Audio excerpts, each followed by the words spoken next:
On Tuesday, I talked about Dr. Martin Luther King Jr.'s I Have a Dream speech. But today I'd like to talk about another speech written 100 years earlier and delivered in a place where I spent many a formative year. The author of that speech was Abraham Lincoln, and the place was the National Cemetery at Gettysburg. President Lincoln begins with these words: 7 years ago, our fathers brought forth on this continent a new nation, conceived in liberty and dedicated to the proposition that all men are created equal. We are engaged in a great civil war, testing whether this nation or any nation, so conceived and so dedicated, can long endure.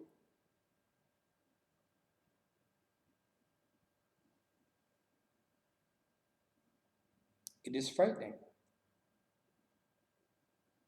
to give those words a serious second look.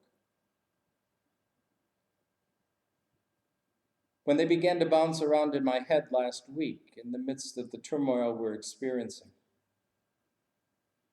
I had to go and look it up to make sure I was remembering correctly what Lincoln said.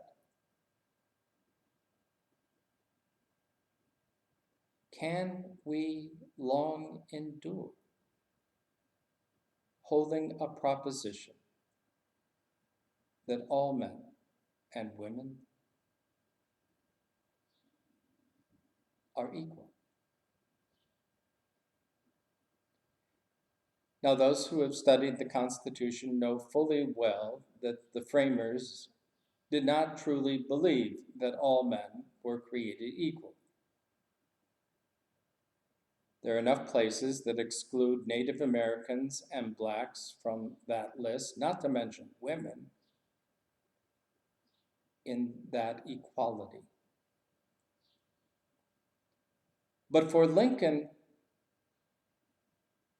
he was already seeing a greater inclusion and saw that it was that growing edge that was being challenged by that great Civil War. And as we look around these days, we must admit that that great Civil War was far from over. That every time we push the edge of the all are created equal,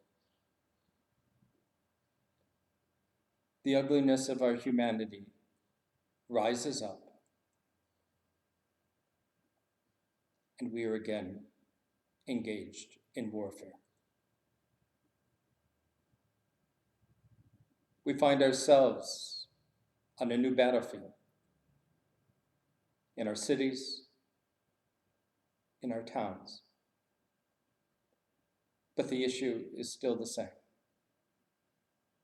Can this nation, or any nation, so dedicated to the proposition that all are created equal, long endure? Or is it inevitable that this great civil war that still rages will tear us apart?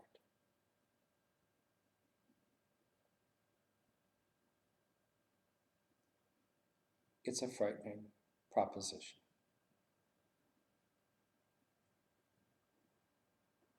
But let me throw out another dreamer, this one thousands of years before Lincoln.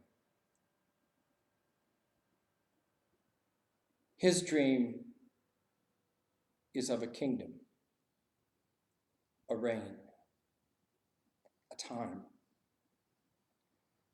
when lion shall lie down with lamb, when the bear and the ox will eat grass together, when the child will play over the den of the adder, and we will have no need to practice war anymore.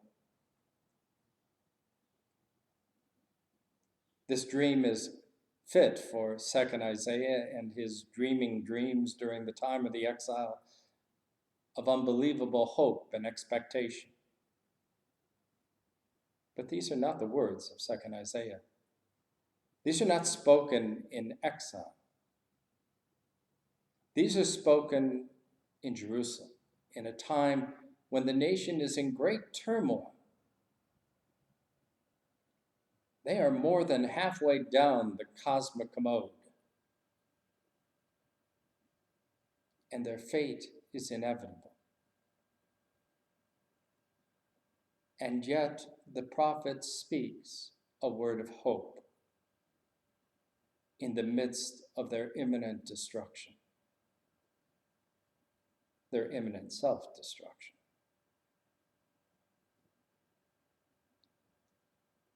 It is a word of hope that will indeed resonate during the time of the exile and emerge as one of the great tenets of later Judaism, a vision of that kingdom of shalom, of peace and wholeness, the kingdom of God. It will be that vision that Jesus embodies in his ministry and in his teachings.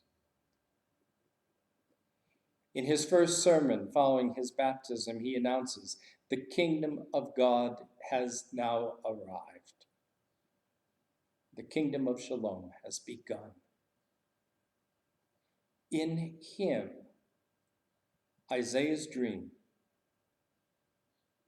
is unfolding as reality. Because it is not just Isaiah's dream, it is God's dream. And God will bring it to fruition.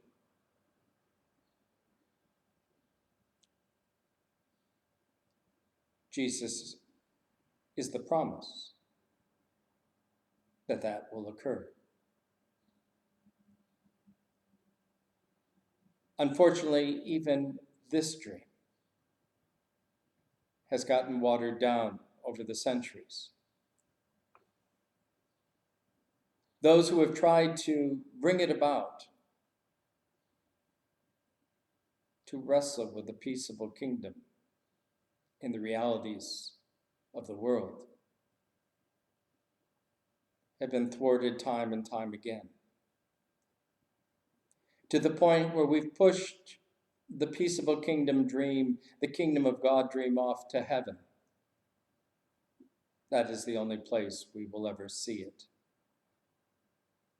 And so we really don't need to live into it, as Jesus calls us. Whether we recognize it or not, there is a moment each Sunday in many of our traditions that is a verbal act of defiance to those who would oppose the dream, and the announcement that the kingdom has come. And that is the sharing of the peace. Many of us don't recognize that because we think it's a time to say hi and greet one another. But it's an announcement to one another that the peace of God is with us, that the dream is unfolding in our midst, despite all that we see around us. God's dream is relentless, and it shall not be thwarted. Whether or not this nation will survive this great civil war may be open for debate, but that God's kingdom shall come is not. The great dreamer of the New Testament, John of Patmos, makes it so very clear as he closes out our Holy Scriptures with that final dream of a new heaven and a new earth, and of that new Jerusalem being established, not in heaven, but on earth, by God, who calls us to live into that vision and that dream, to see the world as God sees it. There's a very powerful closing scene in the musical The Man of La Mancha. Don Quixote has been accused of being mad because he dares to dream such dreams. And in this scene, on his deathbed, he raises the issue, what is madness anyway? And as he concludes his laundry list of what might be mad, he ends with these words: maddest of all is to see life as it is, and not as it should be.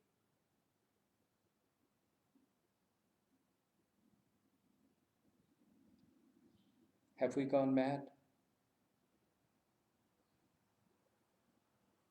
Do we see life and live life as it is? Or do we dare to lift up our voice in the streets and cry, no more, no more? Lift every voice and sing till earth and heaven ring, ring with the harmonies of liberty. Let our rejoicing rise high as the listening skies. Let it resound loud as the rolling sea. Sing a song full of the faith that the dark past has taught us. Sing a song full of the hope that the present has brought us.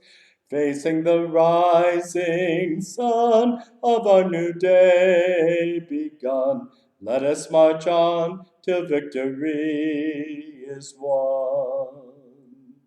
Stony the road we trod, bitter the chastening rod, felt in the days when hope unborn had died.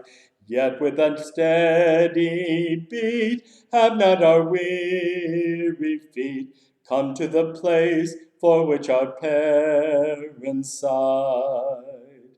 We have come over a way that the tears have been watered. We have come treading our path through the blood and the slaughtered. Out from the gloomy past, now we will stand at last, where the white gleam of a bright star is cast. God of our weary years, God of our silent tears, Thou who hast brought us thus far on the way, Thou who hast by Thy might led us unto the light, keep us forever in the path, we pray. Lest our feet stray from the places, our God, where we meet Thee, lest our hearts, drunk with the wine of the world, we forget Thee. Shadowed beneath Thy hand, may we forever stand, true to our God, true to our native land.